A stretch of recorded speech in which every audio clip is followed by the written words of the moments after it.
જય ગૌ માતા, જય ઠાકોર. ધનરાજ પ્રાકૃતિક ફાર્મ નારાયણભાઈ ઓસરા. આજે આપણે મહારાજજી બેઠા છે અને એવા મહારાજને મળવા જાય છે અને અદ્વિતીય, અકલ્પનીય, અવિશ્વસનીય. જો આપણે આંગણે ગાય હોય તો આપણે કેવા કેવા સંતો, મહાત્માઓ, સંકલ્પધારી અને કેવા દિવ્ય આત્મા ના દર્શન કરાવે. એ માત્ર અને માત્ર ગાયના આશીર્વાદથી જ સક્ષમ અને કઈ છે સત્સત્કાર એનો, બરોબર? એ સિવાય કાંઈ છે નહીં.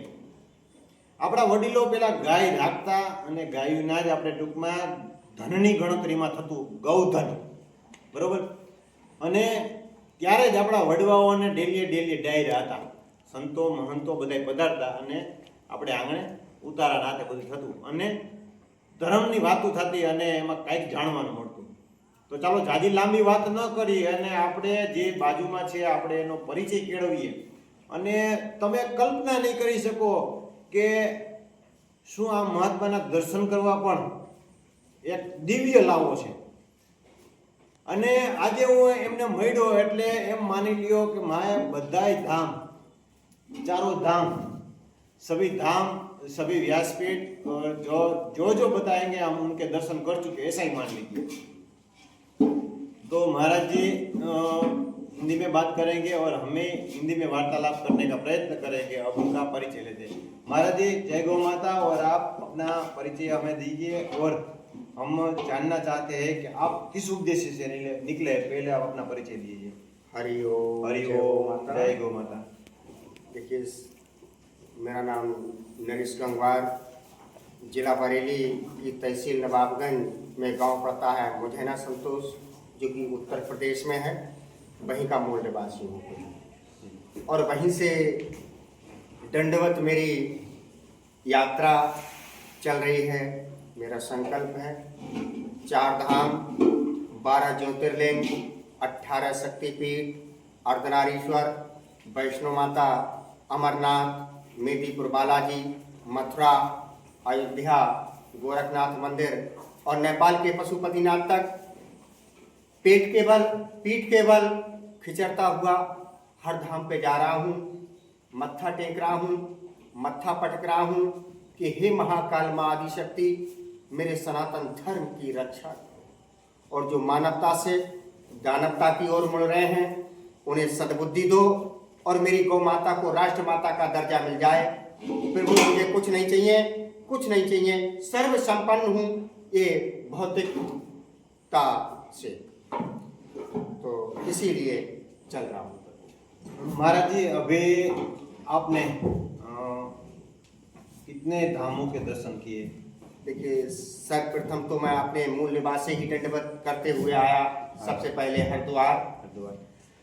हरिद्वार पे चंडी देवी, मनसा देवी, नीलकंठ महादेव, धारी देवी, केदारनाथ, शिव विवाह स्थल, तुंगनाथ, बद्रीनाथ, वसुधारा, हेमकुंड, गंगोत्री, यमुनोत्री, नैना देवी, चिंतपूर्णी, ज्वाला माता, बगलामुखी, ब्रजेश्वरी माता, चामुंडा, काठगढ़ महादेव, वैष्णो माता, माता भद्रकाली, ब्रह्म सरोवर, ज्योतिषर, गोगा मेड़ी, सालासर, जीड़ माता, खाटू श्याम, मेदीपुर बालाजी और गोवर्धन महाराज की परिक्रमा देने के बाद में वृक्ष और राशि की परिक्रमा लगाई.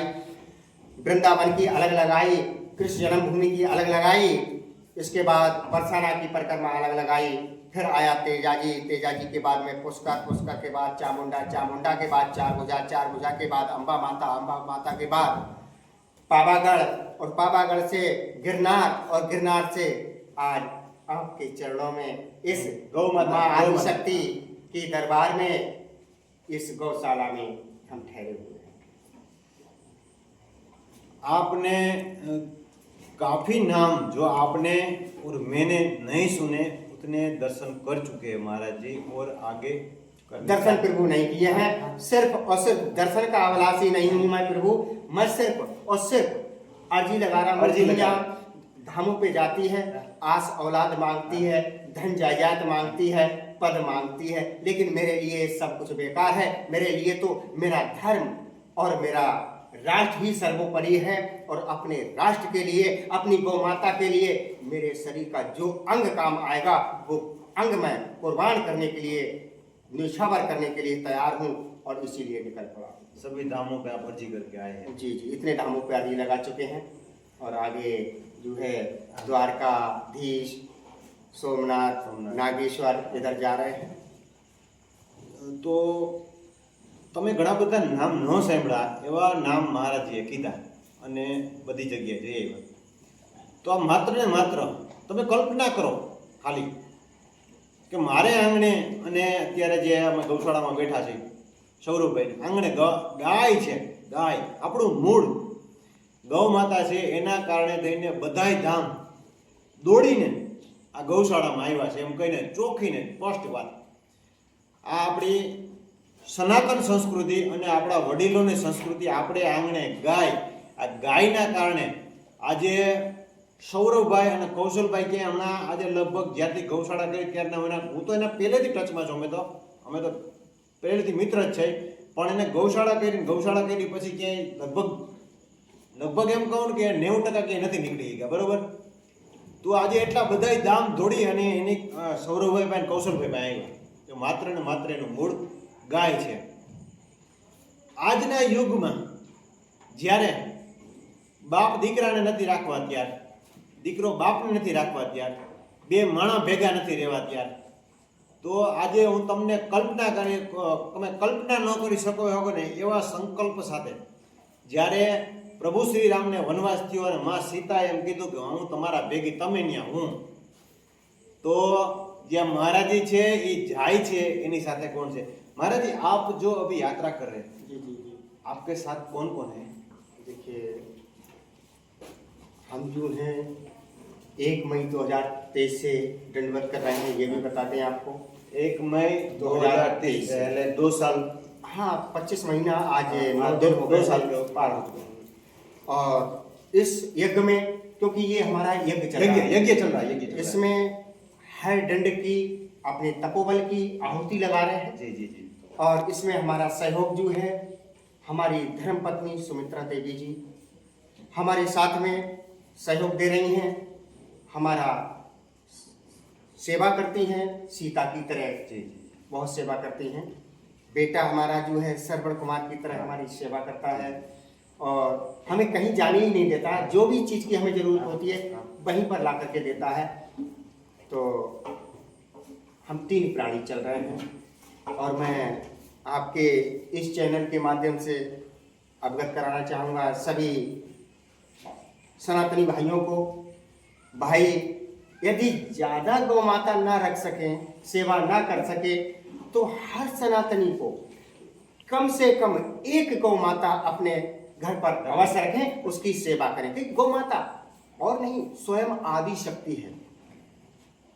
गौ माता के ये 4 पैर नहीं है, ये 4 पैर जो आपको दिखाई दे रहे हैं ना, ये 4 खंभ हैं काय के, वो धाम रूपी, वो वेद रूपी।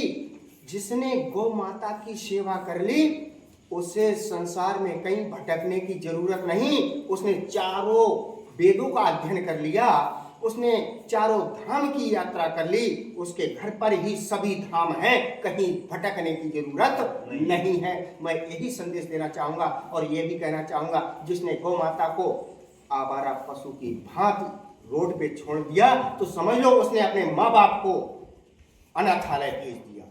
तो इसलिए मैं यही कहना चाहूँगा, हाथ जोड़कर विनती निवेदन करूँगा कि मेरे सनातनी भाइयों, अगर कहीं पर भी गौ माता अगर रोड पर भटकती हुई नजर आ जाए तो या तो अपने घर ले आए और उसकी सेवा करें, और सेवा नहीं कर पाते हैं तो कम से कम गौशाला तक उसे पहुंचाने का कष्ट करें। कुछ तो पुण्य कमाएं, अरे कुछ तो अपने सनातनी होने का दायित्व निभाएं। तो यही मैं संदेश देना चाहूँगा भाई, और तो कुछ नहीं कह सकता हूँ। जो हम बताना चाहते हैं कि ये कोई भिक्षुक आदमी जो साधु संत महात्मा जो राह चलते उसकी तरह नहीं है। ये खुद एक सक्षम आदमी है और खुद का अपना एक वजूद है, फिर भी एक आस्था के रूप में अपनी संस्कृति, अपनी जो धरोहर है और अपनी जो गौ माता है उसके प्रति उन्होंने एक संकल्प लिया और 2 साल से रेंगते हुए चल रहे हैं और हर धाम पे अपनी अर्जी लगाकर प्रयास करने का एक दायित्व खुद का, जो अपने मन से ऐसा सोच रहे हैं कि मेरा कुछ दायित्व है, वैसा करने का प्रयास कर रहे हैं।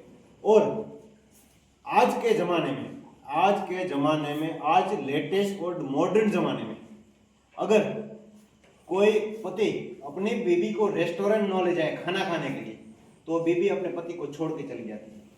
सही कहा ना महाराज जी?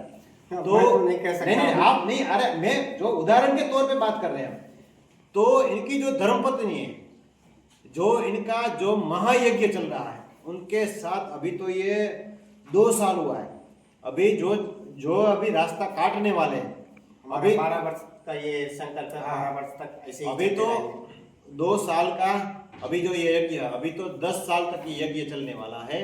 और उनकी धर्मपत्नी और उनका जो बेटा है, माँ सीता की तरफ उनकी धर्मपत्नी उनके साथ चल रही है, और श्रवण की तरह उनका बेटा, दोनों उनके माता पिता की रक्षा कर रहा है। और उनको जो चीज़ चाहिए उन चीज़ के लिए तत्पर रहता है कि जो चीज़ चाहिए हमें बताइए, क्योंकि जो रास्ता ना काट रहे हैं, कहीं पे स्पष्ट व्यवस्था है नहीं है, कपड़े धोना वगैरह सब कुछ जो करना है उस हिसाब के चल के, तो उन्हें सब कुछ ये संभालना है।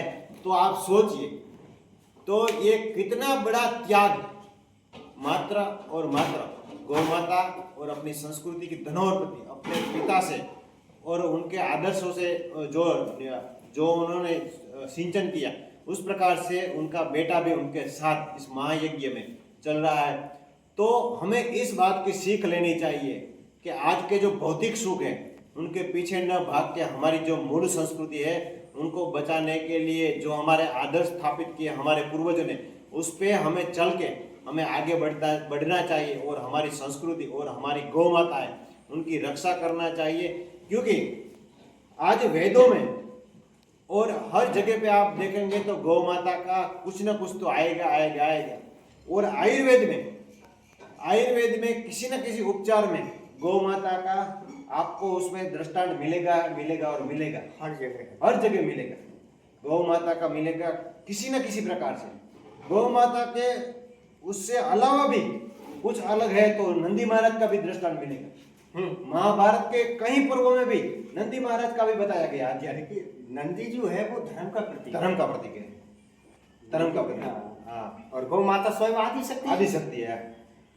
तो आज हमने जो बताया, जो महाराज जी चल रहे हैं, तो ये मात्र गौ माता की देन है। हमें इनका दर्शन का लाभ मिला और इस दर्शन के माध्यम से हम इन तक पहुंचे और हमें इन सभी धामों के दर्शन हो गए, ऐसा ही लग रहा है। और मैं आपकी वीडियो के माध्यम से सभी आपके प्रेमी लोगों को ये बताना चाहूँगा कि जहाँ हमने नाम गिनाए हैं, जी, तो हर जगह की आपको टीवी पे चली हुई न्यूज़ मिलेगी। और हमारा यूट्यूब चैनल है कलयुग के भागीरथ बरेली, नाम से पूरा डालना है, कलयुग के भागीरथ बरेली। और फेसबुक आईडी जो है हमारी नरेश गंगवार नाम से है। तो उस पर तो हम प्रतिदिन डालते हैं कि आप हम कहाँ कह रहे हैं और क्या नहीं, लेकिन यूट्यूब पे वही डालते हैं जहाँ हमारी मीडिया से मुलाकात होती है या फिर जिस धाम पे अर्जी लगाते हैं। तो हर जगह की आपको वीडियो मिलेंगी कि कहाँ कहाँ हम अर्जी लगा चुके हैं। ये बात प्रॉपर, चलो हमने ऐसा मान लिया कि किसी को पकड़ के बिठा के इंटरव्यू ले लिया, ऐसा नहीं है। अभी जो यूट्यूब चैनल बताया और फेसबुक आईडी जो बताया है, यूट्यूब चैनल का क्या नाम बताया? कलयुग के भागीरथ बरेली। आपको ये सर्च करके देख लेना कि ये महाराज जी कहाँ पे जा चुके हैं और अर्जी लगा चुके हैं और कितनी कड़ी तपस्या है इनकी। जो ये महायज्ञ चल रहा है क्या है वो आपको वहाँ पे, और फेसबुक पेज है जो उन पे रेगुलर अपडेट मिलता रहेगा। तो चलो नए वीडियो के साथ मिलेंगे। और आप अभी जहाँ से निकल रहे हैं तो आप उनसे संकल्प, उनसे दर्शन कीजिए, उनसे मुलाकात कीजिए और हो सके उतनी सहयोग कीजिए, क्योंकि ज्यादा उनको कुछ नहीं चाहिए, सिर्फ और रहने की गौशाला, ज्यादा से ज्यादा गौशाला पसंद करते हैं ठहरने के लिए। कुछ धन की या कुछ अन्य चीज़ों की उन्होंने हमने पहले ही बताई, उनकी कोई जरूरत नहीं। सिर्फ गौशाला में रास्ते में आए तो गौशाला में ठहरने की व्यवस्था हो तो ये एकदम से प्रफुल्लित हो जाते हैं, क्योंकि उनको प्रिय गौ माता है और गौ माता की एनर्जी से वो कह रहे हैं हम ये यज्ञ परिपूर्ण करने वाले हैं। तो चलो नए वीडियो के साथ मिलेंगे। जय गौ माता। हरि ओम, जय गौ माता।